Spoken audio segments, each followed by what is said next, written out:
Čaute hoši. Dneska som pre vás pripravil diskusiu, ktorá rozprúdi krv v žilách každému fanúšikovi videohier. Kto je vlastne ten najsilnejší z najsilnejších? Ktorá postava by prevalcovala všetkých ostatných v ultimátnom súboji? Rozhodol som sa zostaviť môj vlastný rebríček top 5 najsilnejších postav z hier. Budeme ich analyzovať. Prečo sú tak brutálne silné, aké sú ich vrcholy síl? Začnem od tej, ktorá je z mojej petice najslabšia a postupne sa prepracujeme až k absolútnemu vrcholu. Pripravte sa na argumenty, prekvapenia a možno aj nejaké kontroverzie. Poďme zistiť, kto je skutočný nezastaviteľný démon herného sveta.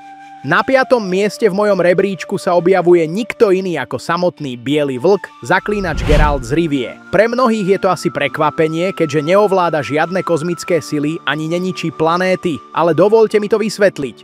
Prečo je Geralt silný? Geralt je majster svojho remesla. Nie je to obyčajný človek, je to mutant, špeciálne trénovaný na zabíjanie monštier už od mala. Jeho sila, rýchlosť a reflexy sú ďaleko za hranicami bežného smrteľníka. Dokáže uhýbať útokom rýchlejšie, než ich oko stihne postrehnúť a jeho údery mečom sú smrteľne presné. Má prístup k znameniam Signs, čo je základná mágia zaklínačov.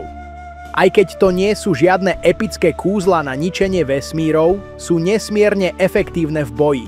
Ochranný štít Art, plamene Igni, kontrola mysle Axii, pasce Irden alebo posilnenie Quen. V kombinácii s jeho bojovými schopnosťami je to smrteľná zmes. A potom je tu jeho hlava. Geralt je neuveriteľne skúsený bojovník a stratég. Vie, kedy použiť správne znamenie, ktorú bombu hodiť, alebo aký elixír vypiť, aby získal výhodu. Stretol sa s tisíckami príšer, démonov, upírov a dokonca aj čarodejníkov, a väčšinu z nich poslal do večných lovíšť. Vrchol jeho sily, čo ho robí výnimočným. Vrcholom jeho sily je jeho neprekonateľná adaptabilita a schopnosť prežiť. Dokáže sa prispôsobiť akémukoľvek nepriateľovi, naučiť sa jeho slabiny a využiť ich. Nie je to hrubá sila Boha, ale skôr čistá, rafinovaná, smrteľná efektivita vďaka roky trvajúcej skúsenosti, mutáciám a ovládaniu bojových umení. Jeho maximálna sila spočíva v tom, že je ultimátnym lovcom, ktorý je pre svoju korisť vždy smrteľnou hrozbou, bez ohľadu na to, ako silná sa zdá byť. Takže to je náš prvý kandidát, Geralt z Rivie, ktorý si právom zaslúži byť v top 5. Je to majster prežitia a bojového umenia, ktorého vrcholom sily je jeho prefíkanosť a neúnavná efektivita. Na 4. mieste v mojom rebríčku sa ocitá legendárny Spartan, symbol ľudstva a nezastaviteľný vojak Master Chief Jon 117. Prečo práve on po Geraltovi? Pretože Master Chief predstavuje vrchol toho, čo dokáže človek dosiahnuť v spojení s pokročilou technológiou. Prečo je Master Chief silný? Jeho sila spočíva v niekoľkých kľúčových aspektoch. V prvom rade Master Chief je Spartan 2, geneticky a kyberneticky vylepšený supervojak od detstva. Jeho kosti sú vystúžené keramikou, svaly sú pevnejšie, reflexy sú bleskové. To z neho robí fyzicky omnoho odolnejšieho a silnejšieho jedinca ako bežného človeka.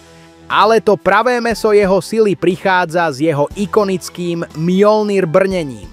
Toto brnenie je zázrakom vojenskej techniky. Zosilňuje jeho silu a rýchlosť, poskytuje mu integrovaný štít, ktorý absorbuje obrovské množstvo poškodenia a má prístup k neuveriteľne deštruktívnemu arzenálu zbraní, od útočných pušiek cez energetické meče až po laserové zbrane a rakety. Brnenie mu tiež dáva prístup k umelej inteligencii ako je Cortana, ktorá mu poskytuje taktickú prevahu.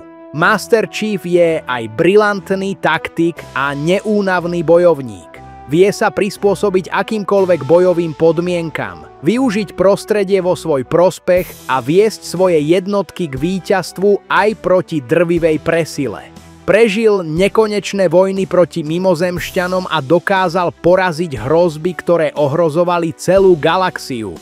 Vrchol jeho sily, čo ho robí nezastaviteľným, Vrcholom Master Chiefovej sily je dokonalá synergia medzi jeho nadľudskými schopnosťami a neprekonateľnou technológiou. Nie je to len vojak, je to pohyblivá pevnosť a strategický génius v jednom. Jeho neústupnosť a schopnosť plniť misie bez ohľadu na šance ho robia ultimátnym nástrojom prežitia ľudstva. Vďaka kombinácii genetických vylepšení, pokročilého brnenia a neochvejného silného úmyslu pre drvivú väčšinu protivníkov nezastaviteľnou silou, ktorá sa nevzdáva, kým misia nie je splnená. Takže to je náš štvrtý kandidát Master Chief. Jasný skok v sile oproti Geraltovi, predstavujúci to najlepšie z technologicky vylepšeného bojovníka. Ale verte mi, tí, čo prídu ďalej, sú ešte o poriadny kus silnejší. Na 3. mieste v mojom rebríčku sa objavuje štýlový, charizmatický a neuveriteľne silný polodémon Dante zo série Devil May Cry. Ak si myslíte, že Master Chief bol silný vďaka technológiám, počkajte, kým uvidíte, čo dokáže tento syn Spardy. Prečo je Dante silný? Dante je synom legendárneho démonického rytiera Spardy a ľudskej matky. Tomu dáva kombináciu démonických síl a ľudskej odolnosti, čo z neho robí jednu z najmocnejších bytostí vo svojom univerze. Jeho sila je nadľudská. Dokáže ľahko krájať cez obrovských démonov, prežiť pády z nemožných výšok a jeho rýchlosť je na úrovni blesku. Jednou z jeho najväčších predností je jeho neuveriteľná regenerácia. Dokáže sa zotaviť z prakticky akéhokoľvek zranenia, bodnutia mečom do srdca, prebodnutia hlavou, dokonca aj z rozsekania na kusy. Je v podstate nesmrteľný, pokiaľ ho nezničí niečo, čo presahuje jeho démonické schopnosti.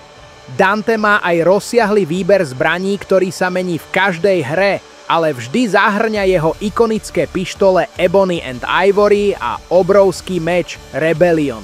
Okrem toho získava rôzne démonické zbrane, ktoré mu dávajú nové schopnosti a bojové štýly. A nesmieme zabudnúť na jeho Devil Trigger formu, kde sa premení na úplne démonickú bytosť, čím sa jeho sila, rýchlosť a regenerácia ešte mnohonásobne zvýši.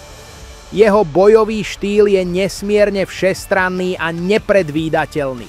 Dokáže prepínať medzi 4 rôznymi štýlmi boja: Trickster, Swordmaster, Gunslinger, Royal Guard, čo mu umožňuje prispôsobiť sa akejkoľvek situácii, uhýbať sa, trhať nepriateľov mečom, strieľať s prškou guliek alebo blokovať aj tie najsilnejšie útoky.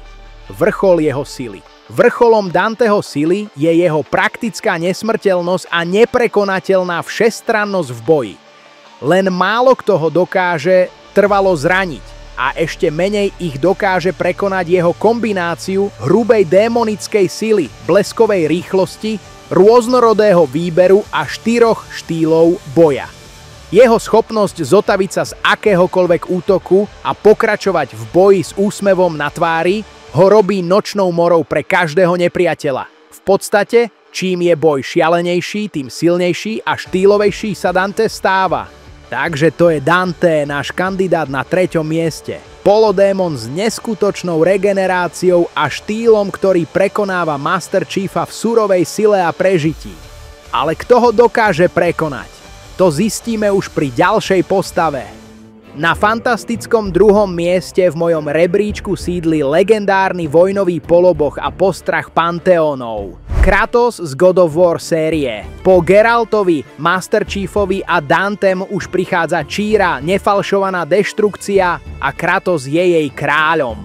No Kratos je synom samotného Dia, čo mu dáva obrovskú vrodenú božskú silu a výdrž. Už len jeho samotná existencia je spúšťačom apokalyptických udalostí. Jeho surová fyzická sila je šialená. Dokáže holými rukami roztrhnúť najväčšie monštrá, zdvíhať obrovské chrámy a jeho údery dokážu zmeniť krajinu.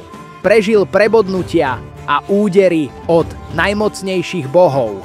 Počas svojej cesty už vyhladil 2 celé panteóny bohov. Grécky a takmer aj severský. Zabil boha vojny, hromu, morí, času, osudu, dokonca aj svojho vlastného otca Dia. Tieto činy ho robia jedným z najsmrteľnejších protivníkov, akých si vieme predstaviť. Jeho výbava je navyše plný božských zbraní ako čepele chaosu, Leviatan sekera a meč Olympu, ktoré dokážu rozpútať obrovskú deštrukciu a majú magické schopnosti. Kratosova Spartan Rage je čistý nekontrolovateľný hnev, ktorý ho robí na krátky čas prakticky nezastaviteľným, ale že fakt nezastaviteľným. Jeho útoky sú vtedy ešte smrteľnejšie. Táto zúrivosť mu už nespočetne krát pomohla prežiť a prekonať aj tú najväčšiu presilu. Je to jednoducho nezastaviteľná sila prírody v boji. A nezabudnite si pozrieť video, kde riešim jeho možný návrat do Grécka. Je možné, že sa dočkáme ešte tento rok. No, vrcholom Kratosovej sily je jeho neúprosná božská brutalita a skúsenosti z likvidácie panteónov. Kratos je ultimátna zbraň proti nadprirodzeným bytostiam. Jeho fyzická sila je doplnená o neskutočnú odolnosť, schopnosť regenerácie a ovládanie legendárnych zbraní. Prešiel peklo a späť nespočetne krát a jeho schopnosť vytrvať v boji proti akýmkoľvek božským či monštruóznym protivníkom ho stavia na extrémne vysokú úroveň. Je to samotné stelesnenie bojovníka, ktorý sa jednoducho odmieta podvoliť a dokáže zničiť aj tých, ktorí sa považujú za nesmrteľných. Tak, Kratos, náš kandidát na druhom mieste, ale kto môže byť ešte silnejší ako on? Kto obsadí absolútny vrchol nášho rebríčka? Na absolútnom vrchole môjho rebríčka ako najsilnejšia postava v hrách stojí samotný Doomslayer. Prečo on? Pretože zatiaľ čo Kratos je bohabiec, Doomslayer je demonomor, sila, ktorá nemá vo svojom univerze rovnocenného súpera. Je to čistá, nezastaviteľná, nemilosrdná vôľa zničiť všetko zlo. Doomslayer nie je len bojovník, je to živel. Jeho sila je nadľudská, schopná roztrhať aj tých najväčších démonov holými rukami. Jeho rýchlosť a reflexy mu umožňujú prejsť cez hordy nepriateľov bez jediného škrabanca. To, čo ho však odlišuje, je jeho absolútna imunita voči strachu a bolesti. Jeho myseľ je zahalená len túžbou po likvidácii démonov. Nedá sa zastaviť, nedá sa odradiť, nedá sa s ním vyjednávať. Jeho ikonické Praetor Suit ho robí prakticky nezraniteľným, zatiaľ čo ho zároveň posilňuje. Absorbuje pekelnú energiu, ktorá ho nielenže chráni, ale zároveň ho robí silnejším s každým zabitým démonom. Je to začarovaný kruh deštrukcie a k tomu má arzenál, ktorý je priamo z pekla, od ikonickej brokovnice cez plazmové pušky až po BFG 9000, ktorá dokáže vymazať celé armády. K tomu si pridaj ešte motorovú pílu a Crucible Blade a máš nezastaviteľnú mašinu na zabíjanie. Doomslayer už celé veky prechádza dimenziami, aby očistil vesmír od démonickej nákazy. Porazil bytosti, ktoré boli považované za bohov a v podstate je v rámci svojho univerza tou najobávanejšou entitou, pred ktorou samotní démoni utekajú v strachu. Vrchol jeho sily, čo ho robí nezastaviteľným. Vrcholom sily Doomslayera je jeho nekonečná, neľudská zúrivosť a neschopnosť byť trvalo zastavený. Zatiaľ čo Kratos je božská bytosť, ktorá zažila prehry a bola občas aj premožená, Doomslayer je doslova nezastaviteľná sila prírody. Neunaví sa, neriadi sa emóciami okrem čistej túžby po deštrukcii démonov. Jeho schopnosť získať energiu z porazených nepriateľov, Glory Kills, ho udržiava v neustálom kolobehu sily a ničenia. Je stelesnením hnevu a spravodlivosti proti zlu a dokáže prekonať akúkoľvek prekážku jednoducho tým, že ju roztrhá na kusy. Takže to je môj rebríček top 5 najsilnejších postav v hrách. Geralt z Rivie, Master Chief, Dante, Kratos a absolútny vládca nášho rebríčka, Doomslayer. Každá z týchto postáv predstavuje vrchol sily vo svojom svete a každá by bola v ultimátnom súboji nesmierne nebezpečná. Čo si myslíte vy? Súhlasíte s mojím rebríčkom? Kto by podľa vás mal byť na prvom mieste? Dajte mi vedieť v komentároch. Nezabudnite dať like, odber a stlačte zvonček, aby vám neušlo žiadne ďalšie video. Čaute.